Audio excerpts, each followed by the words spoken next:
Good morning दोस्तों। आज अपन समझने वाले हैं कि स्टेबिलिटी कैसे निकालते हैं एक सिस्टम्स की यूजिंग राउथ टेबल।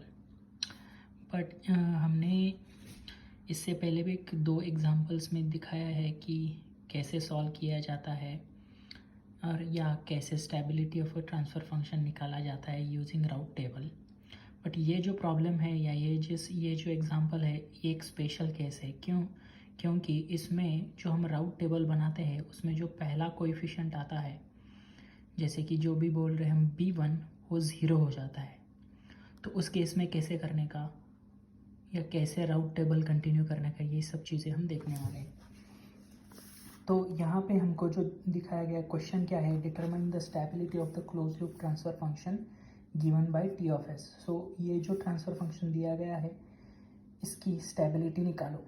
तो सबसे पहला स्टेप अपन को क्या करना है, अपन को राउथ टेबल निकालना है। तो उसके लिए क्या क्या करेंगे, डिनोमिनेटर में जाओ, जिसकी ये डिनोमिनेटर है, उसमें जो भी मैक्सिमम वाला पॉलिनोमियल की जो मैक्सिमम डिग्री है, तो वो जितने भी टर्म्स है वो इधर ऐसे लिखना है, जैसे कि s⁵, s⁴, s⁵, s⁵, s⁵, और s⁵। तो एक बार हमने वो लिख दिया, उसके बाद s⁵ का क्या कोएफिशिएंट है 1 है, तो मैंने वो इधर लिख दिया। s⁴ का कोएफिशिएंट क्या है, वो है 2, वो जो मैंने एक लिख दिया। उसके बाद s³ का क्या है 3 है, s² का क्या है 6 है, जो इधर लिखना है। s का क्या है 5 है, और s⁴ मतलब 1 का क्या है, या कांस्टेंट टर्म है 3, जो हमने प्रीवियस एग्जांपल्स में भी दिखाया गया है कि कैसे ये निकालना है। बस कोएफिशिएंट लिखने हैं। उसके बाद राउथ टेबल की कैलकुलेशन वो कैसे करते हैं वो भी पता है, जैसे कि ये और ये मल्टीप्लाई करो 6, एक तो ये डिटर्मिनेंट है तो बाहर माइनस साइन आएगा, तो 6 - 6 डिवाइडेड बाय ये वाला टर्म और ये वाला कोएफिशिएंट, तो इस केस में आता है 0। तो यही है ये स्पेशल केस है। क्यों? क्योंकि अगर ये 0 है तो आगे वाला जब कोएफिशिएंट निकाले तब 0 डालोगे तो इन्फिनिटी हो जाएगा। जैसे कि इन्फिनिटी को हो जाएगा तो अपन आगे वाले कैलकुलेशन नहीं कर सकते हैं। तो इसके लिए हम फॉर टाइम बीइंग ऐसे टाइप्स के एग्जांपल सॉल्व करने के लिए इंस्टेड ऑफ 0 हम इसको एप्सिलॉन लिखते हैं। तो हमने इसीलिए 0 की जगह पे एप्सिलॉन लग दिया।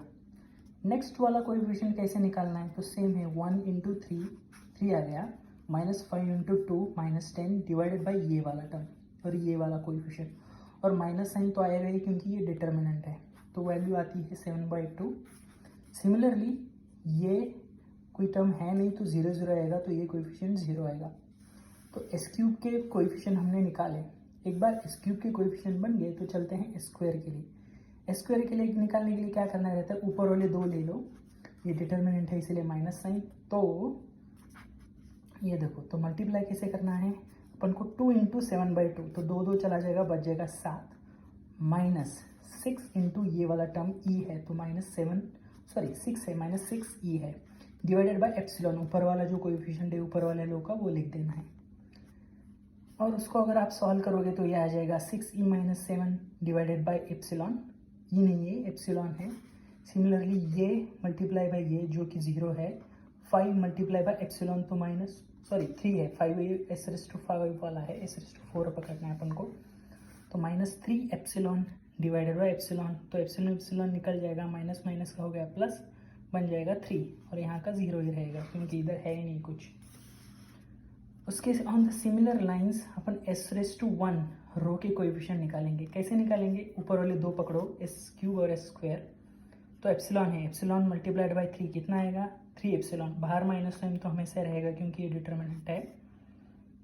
उसके बाद इसकी मल्टीप्लिकेशन कैसी हुई, 7/2 × ये वाला टर्म, इसीलिए 7/2 × 6 epsilon -7 divided by epsilon divided by ये वाला टर्म जो भी 6 एप्सिलॉन -7/एप्सिलॉन है।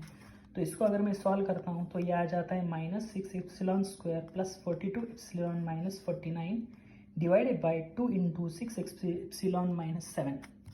इधर का आ जाता है 0 क्योंकि ऊपर वाले टर्म 0 है, ये भी 0 आ जाएगा। s⁴ का रो में कैसे आएगा, तो उसके लिए अपन को देखना पड़ेगा s² और s1 के कोएफिशिएंट। s² का कोएफिशिएंट क्या है, ये है, और इधर है तो इसका 0 आ जाएगा। इधर का क्या है 3 इंटू मल्टीप्लाई बाई ये करना है डिवाइडेड बाई सेम टर्म आएगा और माइनस साइन बाहर रहेगा, तो इसका आंसर आएगा 3, क्योंकि एक दूसरे को वो कैंसिल हो रहे हैं। तो अभी आप देख रहे हैं यहाँ पे अपना राउथ टेबल बन गया है, ठीक है। तो जब भी हम स्टेबिलिटी निकालते हैं तो क्या करते हैं, राउथ हर्विट्ज क्राइटेरियन क्या बोलता है, पहला वाला कॉलम देखो और उसमें कितने साइन चेंजेस है वो दिखाओ या निकालो। इस केस में साइन चेंजेस अपन इजीली नहीं निकाल सकते क्योंकि यहाँ पे आ रहा है एप्सिलॉन, और एप्सिलॉन की वैल्यू क्या है अपन को पता नहीं। तो ये कैसे करने का सवाल, तो उसके लिए अपन दो चीज़ कर सकते हैं। अपन अज्यूम कर सकते हैं कि इधर एक तो एप्सिलॉन पॉजिटिव है नहीं तो एप्सिलॉन नेगेटिव है। तो पॉजिटिव करके थोड़े वैल्यूज डालेंगे, क्या आता है साइन चेंजेस देखेंगे, नेगेटिव वैल्यूज देखेंगे डालेंगे और क्या आता है वो देखेंगे। वही चीज़ मैंने इधर की है। तो ये वैल्यूज़ मैंने ऐसे फर्स्ट कॉलम जो भी था मैंने इधर वापस से ऐसे लिख दिया है, और ये जो टेबल है उधर मैंने लिख दिया है कि अगर मैं एप्सिलॉन की वैल्यू पॉजिटिव पकड़ता हूँ तो साइन चेंजेस क्या होंगे। समझो अभी एप्सिलॉन मेरे को पॉजिटिव है डालना है वैल्यू, तो 1 में कुछ चेंजेस नहीं होगा तो 1 पॉजिटिव ही रहेगा, 2 पॉजिटिव है वो पॉजिटिव रहेगा। एप्सिलॉन की वैल्यू समझो पॉजिटिव लेनी है तो फॉर एग्जांपल हम 1 पकड़ते हैं, अगर 1 लेते हैं तो वो भी पॉजिटिव है। अगर एप्सिलॉन अगर 1 लेना है तो 1 पकड़ दे तो 6 इंटू 1 -7, तो वो -1 पाई -1 डिवाइडेड बाय 1 हो जाएगा। तो इधर फाइनल वैल्यू आएगा माइनस, तो इसीलिए पॉजिटिव से निगेटिव हो रहा है तो इसीलिए निगेटिव लिख दिया। उसके बाद अपन को इस एक्सप्रेशन को सॉल्व करने के लिए एप्सिलॉन हमको पकड़ना है 1, तो -6 + 42 वो हो गया 36, 36 - 49 हो गया -13 डिवाइडेड बाय -13 डिवाइडेड बाय आएगा -14। सो बेसिकली माइनस माइनस हो जाएगा प्लस, और इधर ये हो जाएगा पूरा टर्म प्लस, तो इसीलिए इधर हो गया प्लस। 3 पॉजिटिव है तो पॉजिटिव है। तो एक बार आपने ये साइन चेंजेस निकाल दिए तो आपको एक ऑब्जर्व करना है कि साइन चेंजेस है या नहीं है। कितने साइन चेंजेस है, S³ में प्लस था, S² में नेगेटिव हो गया तो एक साइन चेंज हो गया, S² में नेगेटिव था और S1 में प्लस था तो और एक साइन चेंज है, तो ये बन जाता है अपने 2 साइन चेंजेस। सेम चीज़ अगर आप एप्सिलॉन नेगेटिव पकड़ के चलोगे तो कैसा होगा, समझो एप्सिलॉन नेगेटिव है तो 1 तो पॉजिटिव है तो पॉजिटिव, 2 पॉजिटिव है तो पॉजिटिव। अब एप्सिलॉन हमने नेगेटिव पकड़ा है तो आप नेगेटिव पकड़ोगे तो ये नेगेटिव आ जाएगा। अगर एप्सिलॉन अगर नेगेटिव पकड़ोगे समझो -1 है तो -6 -7 -13 डिवाइडेड बाय -1 तो हो गया पॉजिटिव, तो ये बन जाएगा पॉजिटिव। इधर सेम अगर एप्सिलॉन की वैल्यू माइनस डालोगे तो पूरा एक्सप्रेशन बन जाएगा पॉजिटिव, और 3 तो पॉजिटिव है ही। तो यहीं पे भी आप अब देखोगे जो भी S³ का रो है वो बन रहा है माइनस है, और वो S⁴ जो है वो पॉजिटिव से नेगेटिव बन रहा है और नेगेटिव से पॉजिटिव बन रहा है। ये जो है स्क्वायर है वो यहाँ पे इधर ऐसा निकालना चाहिए था क्योंकि साइन चेंजेस प्लस से नेगेटिव है, नेगेटिव से प्लस है। तो बेसिकली आप देख रहे हो एप्सिलॉन अगर पॉजिटिव हो या नेगेटिव हो, 2 साइन चेंजेस हमको दिख रहे हैं, जिधर कि प्लस से माइनस हुआ है, माइनस से प्लस हुआ है, और यहाँ से प्लस से माइनस हुआ है और माइनस से प्लस हुआ है। जैसे कि ये थोड़ी सी गलती की है मैंने, ये डॉटेड लाइन लिखने के लिए ये इधर से इधर ऐसे निकालना चाहिए था।